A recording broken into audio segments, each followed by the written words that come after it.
各位观众朋友们，欢迎来到今天的古诗赏析时间。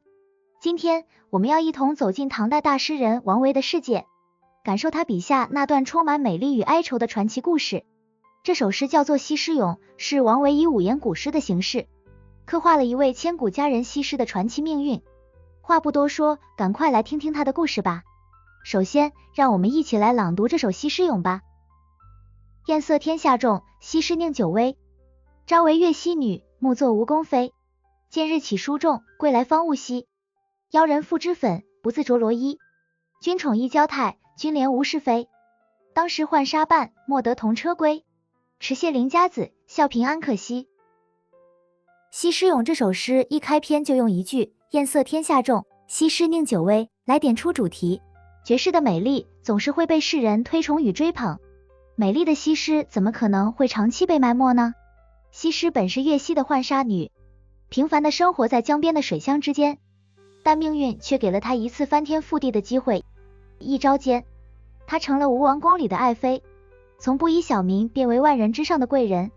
这变化之大，让人不由感叹，人生的浮沉啊，竟全凭际遇而定。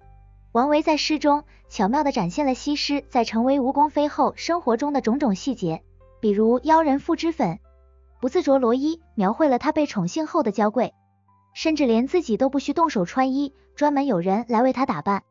她在君王的宠爱下变得更加娇媚，更加自信，而君王对她的怜爱丝毫不计较是非对错。想想那时曾和她一起浣纱的伙伴们，如今只能望她的车远去，已然不是同一阶层的人了。这种宠爱带来的娇态与骄傲，在王维的笔下被描绘得淋漓尽致，不仅展现了西施的个性变化，也让我们看到了一种世态炎凉。其实，王维这首诗不仅仅是在描写一个美人，更是在用西施的故事来讽刺那个时代的世态人情。美丽的西施得到了吴王的宠爱，一跃成了宫中的贵妃，但她的美并不是普通人能够轻易模仿的。诗中的持谢邻家子，笑贫安可惜，便是在讽刺那些盲目模仿的人们。美是与生俱来的，不是光学一个外表的皱眉就能成为佳人。东施效颦的故事，也许是对当时社会上那些趋炎附势、妄图通过表面模仿得到宠爱的人最好的嘲讽。我们不妨想象一下，王维写这首诗的时候，或许也是在感慨自己所处的时代。盛唐时期表面繁华，然而在那些金碧辉煌的背后，却是政治的腐败与奸邪小人把持权力的现实。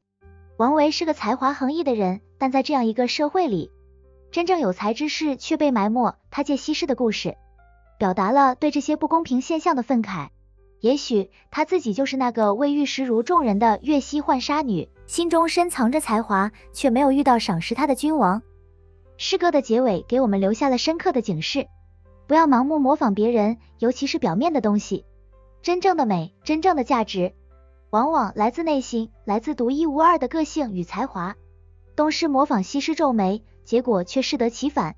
这不仅是对东施的讽刺，更是在提醒我们，不要盲目追随潮流，应该认识到自己的特点，找到属于自己的道路。各位朋友，王维的《西施咏》就像是一面镜子，它折射出那个时代的复杂人性，也同样适用于我们当今社会的种种现象。它提醒我们，不论时代如何变迁，人们对于美、地位、荣誉的追逐总是如此，而真正值得追求的是内心的丰盈与对自我价值的认知。今天的故事就到这里啦，感谢各位的陪伴。如果你喜欢这类古诗赏析，别忘了点赞、订阅，并在评论区留言，告诉我你最喜欢的古诗是哪一首。